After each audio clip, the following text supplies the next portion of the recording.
1936ರವರೆಗೆ Karnataka ಏಕೀಕರಣವೆಂದರೆ British ಆಳ್ವಿಕೆಗೆ ಒಳಪಟ್ಟಿದ್ದ Kannada ಪ್ರದೇಶಗಳ ಏಕೀಕರಣವೆಂದೇ ಪರಿಗಣಿಸಲಾಗಿತ್ತು. ಆದರೆ 1936ರ ನಂತರ ಏಕೀಕರಣವು ಕನ್ನಡ ಭಾಷಿಕರಿರುವ ಎಲ್ಲ ಪ್ರದೇಶಗಳನ್ನು ಒಳಗೊಂಡಂತೆ ಎಂಬ ವಿಶಾಲ ವ್ಯಾಪ್ತಿಯ ಉದ್ದೇಶವನ್ನು ಕರ್ನಾಟಕ ಏಕೀಕರಣ ಸಂಘ ಮತ್ತು ಆ ಬಗ್ಗೆ ಆಸ್ಥೆ ವಹಿಸಿದ್ದ ಸಂಘ ಸಂಸ್ಥೆಗಳು ಮತ್ತು ವ್ಯಕ್ತಿಗಳು ಹೊಂದಿದ್ದರು. ಆ ವಿಷಯವಾಗಿ ಎಸ್. ಮಳಿಮಠರು ತಮ್ಮ ಭಾಷಣದಲ್ಲಿ ಪ್ರಸ್ತಾಪಿಸುತ್ತಾ, ಈವರೆಗೆ ಬೇಡುತ್ತಾ ಬಂದ ಏಕೀಕರಣವು ಕರ್ನಾಟಕ ಬ್ರಿಟಿಷ್ ಭಾಗದ್ದು ಮಾತ್ರ.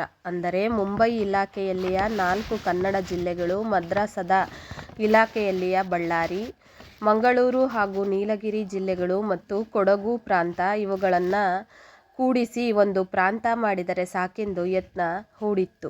ಆದರೆ ಸಂಸ್ಥಾನಗಳನ್ನು ಕೂಡಿಸಿದರೆ ಬಹುದೊಡ್ಡ ತೊಡಕು ಉಂಟಾಗಿ ಯಾವುದೋ ಸಾಧ್ಯವಾಗದೆ ಹೋದೀತೆಂಬ ಹೆದರಿಕೆಯಿಂದ ಆಗ್ಗೆ ಸಾಧ್ಯವಾಗಬಹುದಾದ ಬ್ರಿಟಿಷ್ ಭಾಗದ ಪ್ರಾಂತ ನಿರ್ಮಾಣದ ಮಟ್ಟಿಗೆ ಬೇಡಿಕೆ ಇತ್ತು. ಆದರೆ ಈ ಸಂಕುಚಿತ ವಿಚಾರವನ್ನು ತೆಗೆದುಹಾಕಿ ಸಂಸ್ಥಾನಗಳನ್ನು ಒಳಗೊಂಡ ಸಂಪೂರ್ಣ ಕರ್ನಾಟಕವನ್ನು ಒಂದೇ ಆಡಳಿತದಲ್ಲಿ ತರುವುದೇ ನಮ್ಮ ಗುರಿಯಾಗಿರಬೇಕೆಂಬ ಸಮಯ ಬಂದಿದೆ. ಇದು ಸ್ವಾಭಾವಿಕವಾದದ್ದು ಎಂದು ತಿಳಿಸಿದರು.